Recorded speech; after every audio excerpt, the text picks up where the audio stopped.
There we go, and we're actually rolling this time. I'm not actually stopping and starting. I actually moved it, but hi you guys who are of the bronies I've met around the world, and possibly bronies I haven't met yet, because there's quite a few, and I'm always happy to meet a lot of bronies. I'm part of the Bronies of Ireland, known over here as the Irish Big Macintosh, or Big Mac, or there was another name, another Big Mac sort of name that I found of an Irish apple, this like Big Macau or Cown or something like that. I'll maybe have to put it in the description of this video, or this vlog, but anyway, this is for all you guys, the Bronies of New York that I've met, and I think there was probably some other of the Brony groups that were there at the My Little Pony event in New York during New York Comic Con. Well, it was happening at the same time. It was up at the Hester. Well, the same place we got the Derpy card and the Derpy poster, and I think it was Rainbow Dash and Applejack were available too. Anyway, I'm rambling. That's something I do. Usually brief and quiet, but yeah, you know, working on it. Just, what can I say? I'm actually looking forward to hopefully going out there again, to New York again. Not going to BronyCon. I know this is the original BronyCon t-shirt from the one in New York City. The very first one, the one that went up for a little while on We Love Fine. And from where I'm looking now, it's looking like this is brown, but it's black.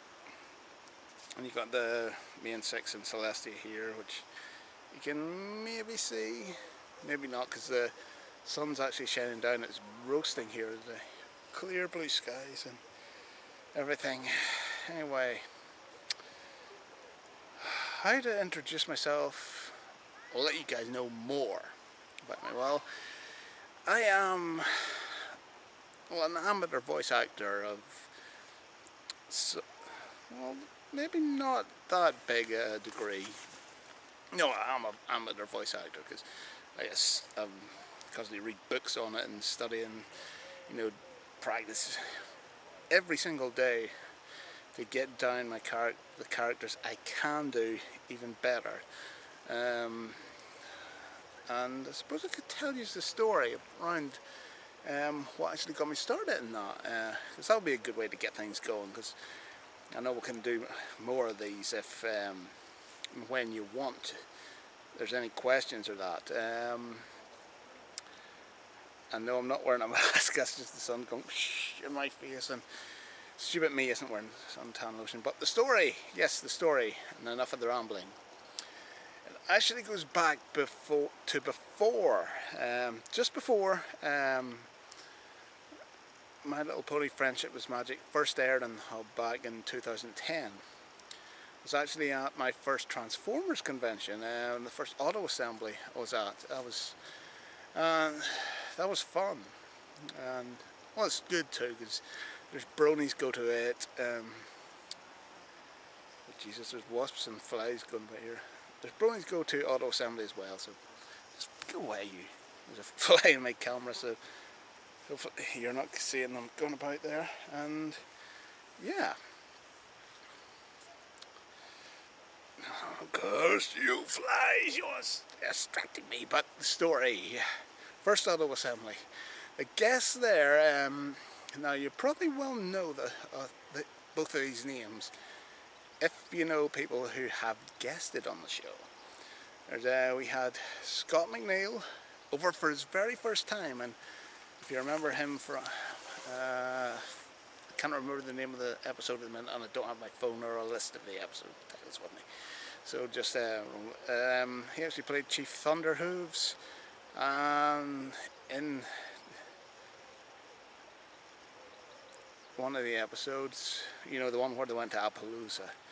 And I'm not sure if he's done some more roles in it since, you know, background characters and stuff like that. And there's Gary Chuck, who I know a lot of you probably know from, well, more stuff from Beast Wars, but he did one of the Diamond Dogs, and I think he's done a couple of more roles as well, because I kind of vaguely heard his voice, or something very like Gary's voice, and said, oh, no, that sounds like Gary Chuck. But anyway, I was actually in script reading there for it. Like every year, I should clarify this. Well, it all links into the story, so not much rambling. I'll just set my back down. Every year, Simon Furman, who's famous for writing the original Transformers comic, writes the current Transformers comics. In fact, he's probably he's always, always been on a Transformers comic. He picked one up from Marvel, DC, Marvel, Dreamwave, or the current IDW. You'll read Generation 1, you'll find Simon Furman in there. And yeah, he would always write a script. It can be universe spanning, and one thing you should know is Grimlock is his favourite character, and yeah, that's who I've been doing for the past 2 times I've been at Auto Assembly. Don't know what I'm going to be doing this year. Might be doing a little bit of Megatron. That's another, like the Frank Welker Megatron. That's another sort of character I've learned to do. Not just doing it overnight. That's every single thing I've been doing. Even Big Macintosh. I've been listening to Peter New, using the Corey Burton technique and trying to get it down as close as possible, but still keep it to my own. Yeah, we had to actually do the same thing you would have to do if you're a voice professional, and I know Tara Strong and everybody who does voices on My Little Pony could actually attest to this, that they would send in, they would record auditions maybe at home or at their agents, and if they're at home they'd be on their computer using programs and the mic and that, and send it in for an audition, and they wouldn't really know for a while if they got the part or not. Same thing here, because we had to everybody who was going for a part in 2010 had to send in a video, well, not a video, an audio audition, and you had to sort of speak several of the characters' trademark lines, and maybe come up with something yourself, and you would know eventually, which turned out to be at the convention, not before it. Actually, at opening ceremonies, they announced the 3 of us. There was, and I should be able to name them because I put them on my LinkedIn account last night. All the details of it. And there was 2 other voice fan people, or fans who were fan attendees who were doing it as well, along with me. There was Glenn, I would consider them good friends. There's Andrea Tang, who was playing Black Arachne, and she did a fantastic job at that. And there's my good buddy Glenn Jakeman, who, well, if you listen to a podcast called Back to the 80s, which is, 80s nostalgia and everything about that, you will actually know him from that. And even if you don't know him, actually listening to it, because yeah, a good lot of my buddies are actually on. In fact, a good lot of my good friends are on there. There's Glenn and a few others, but like Phil as well, or the Rod as he's known on Twitter. Yeah, but that was announced, and we were up there with, let's see, I'll give you the whole cast list for this episode. There was cross-universe thing. There was, you might recognize some of these names from current comics and possibly even the news now. If you've been watching news surrounding particularly David Hasselhoff, you'll recognize one of the guys who I'd consider a good friend.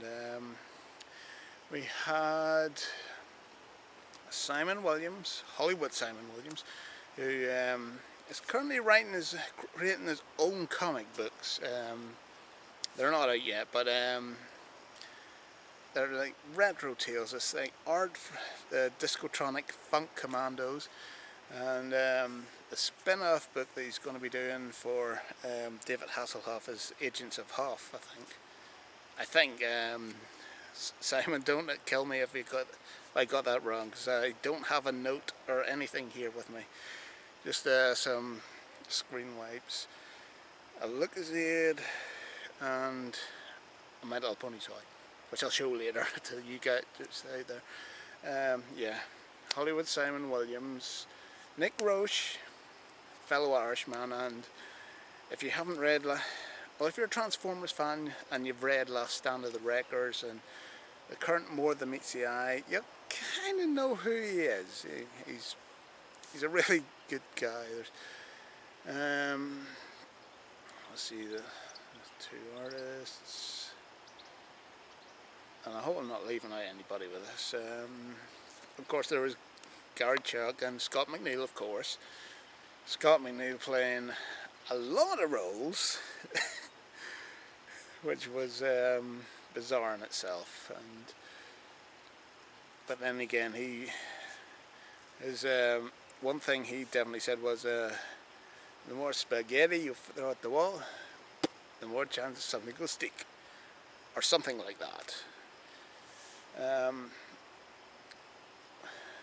there was, yeah, we had the aforementioned Glenn Jakeman, good friend, Andre Tang, and me playing Grimlock. But I don't want to do this too loud because I'm not too far away from the path. It's actually down there, and people were stopping staring at me thinking, of course, didn't want to get knocked out and have my camera nicked, because that would be a bad thing too.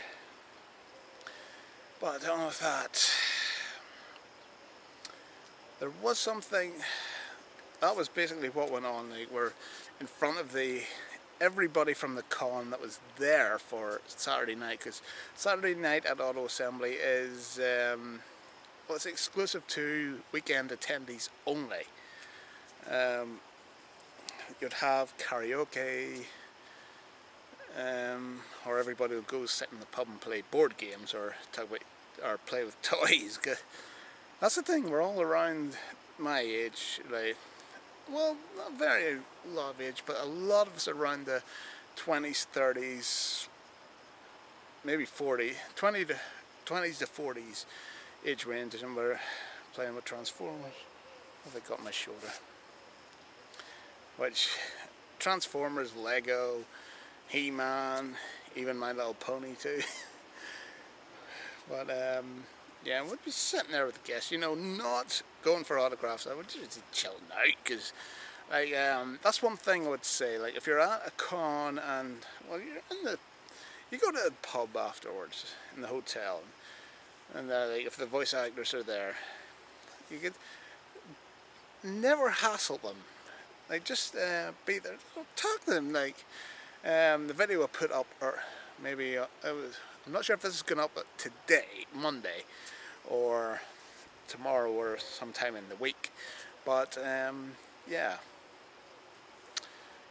just go there, be yourself, you know, chill out, talk to them. If you feel so obliged, buy them a drink or something to eat, or I don't know, just sit down and talk about normal things. Don't talk about the show. I mean, there's plenty of things like Doctor Who, or what to say, Teenage Mutant Ninja Turtles Lego or something like that. Or even get out some toys or a board game or something and say, oh, do you want to have a go at this? And because that'll sort of lead into making a column all the more special for everybody, including the guests to the attendees. And I'm waffling. Yeah, that's something I do. Yeah. But yeah, this was a few months before My Little Pony had aired, and the only thing that Scott revealed at that time was that he was working on non-disclosure agreements that he couldn't mention, but were going to be huge. Of course, we know what one of them was now, and the final series of Inuyasha, which actually is, I think it's only recently come out in DVD. But yeah, so a few months before it, and it was starting off as a voice actor. And just to clarify, that's not making, I'm not just saying, oh, I'm a voice actor, I was in the panel. There is actually somebody who is doing voice acting professionally, or started out just doing it professionally now, who actually got their start in a similar way. They actually did the sort of live script reading at BotCon one of the years. And so I remember hearing that on Rob Paulson's podcast. And there was a girl who was talking about it.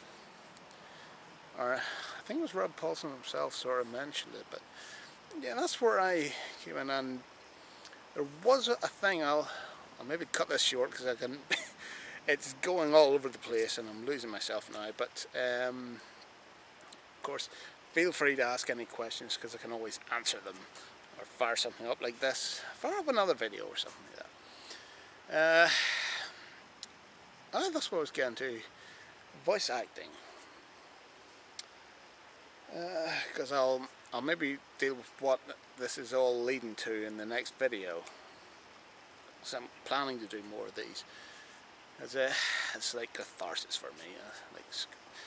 A thing I want to leave you with, or leave on for the minute.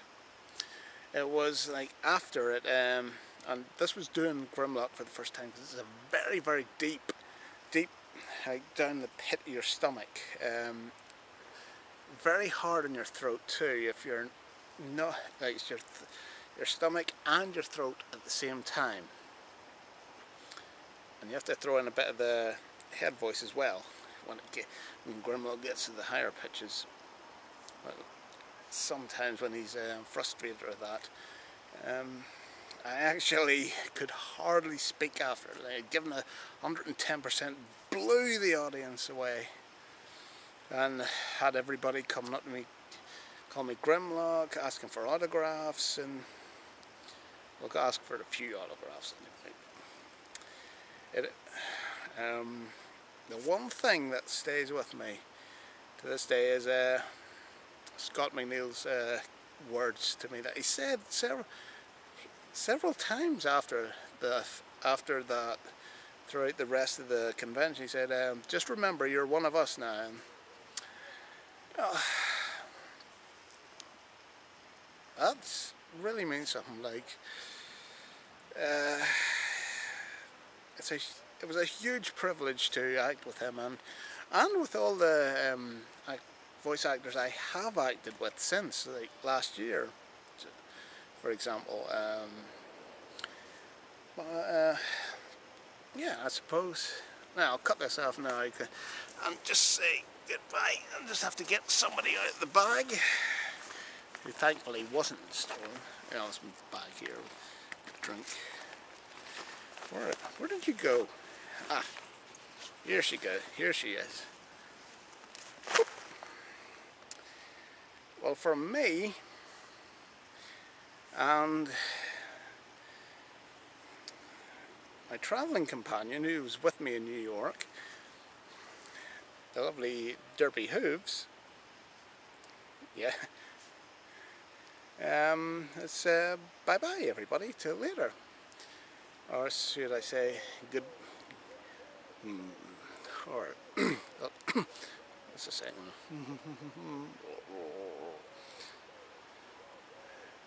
Well, I'll see y'all later, every pony, but keep well and keep safe. And I hope to see you all, hopefully next year at New York PonyCon. Oh, no, wait, that ain't right. I'll see y'all hopefully at Big Apple PonyCon.